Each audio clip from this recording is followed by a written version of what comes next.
ourselves, and when we start seeing the leaven come out of us, we got to say, you know what? That won't build in Jesus' church. Yeah, right. That won't build in Jesus' church. Beware of the leaven in the Pharisees and Sadducees. So he's telling us, beware of the leaven that's inside of all of us, operating in all of our lives. Number 3, principles to building in Jesus' first church. Number 3, we have got to know, we have to know, if we're going to build a Jesus first church, we've got to know who Jesus is. Yeah. Well, I know who Jesus is. Well, do we really? Let's read it. Verse number 13 and 14. Matthew 16, verse 13 and 14. And Jesus came into the region of Caesarea Philippi, and he asked his disciples, saying, who do men say that I, the Son of Man, am?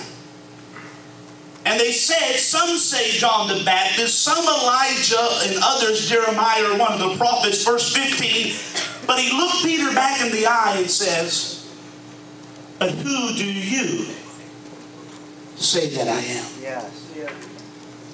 What do you say about me? We got people in the church community, in the Church of God, that can quote the Declaration of Faith, can quote theology. You know, here's the simple thing. People don't really care what your stance is on predestination. They don't care about, that's all for a time and a season. They don't care about whether we believe what we believe on eternal security. That will all be in a time and a season. But what they want to know is this: what does Jesus mean to you? What they want to mean, they want to look at you and say, you know what, I don't care if you can quote the Bible, Genesis to Revelation.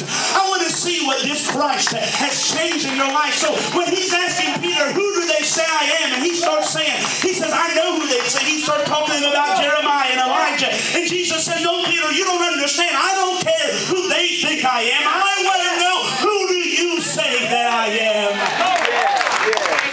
I don't care your belief system, Peter. I want to know what God has done in your life. Jesus. I want to know what he has done. Simply put, can we look back over our lives and begin to say, I can testify who Jesus is.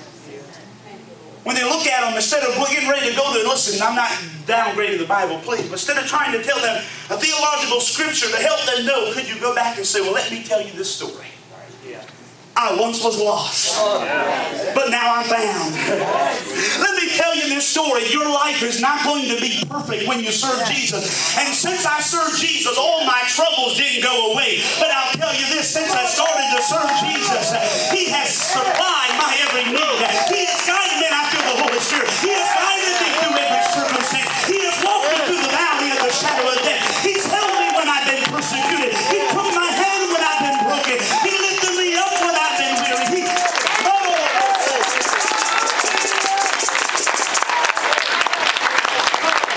Give God a great shout of praise. He has held me. And let me tell you, this same Jesus Christ that held me, he is also able to pick your life up and turn your life around. Do you know who he is? And so it goes on in Matthew 16, verse 16 and 17. Peter now answers his time to shine. He says, Simon Peter answered and said, you are Christ, the Son of the living God. And Jesus answered and said, blessed are you, Simon Bar-Jonah, because that revelation didn't come from flesh and blood. Yes. Pastor Myers didn't tell you it.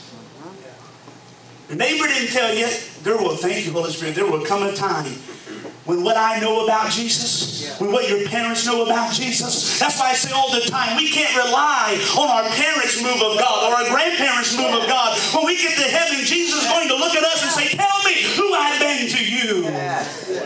Hallelujah. Flesh and blood has not revealed it to you. Here's what he says, Peter, you got it. And your doctrine didn't give it to you. Your theology didn't give it to you. Your heart told you. Came into your heart, and your heart testified of it. I believe in being intellectual. But sometimes we've got to reach down into our heart and just let our heart speak. to the relationship that's coming out. If we're going to build a Jesus First Church, we've got to preach the truth of the times. We've got to beware of leaven. We've got to know who He is to us. But we also got to know number 4.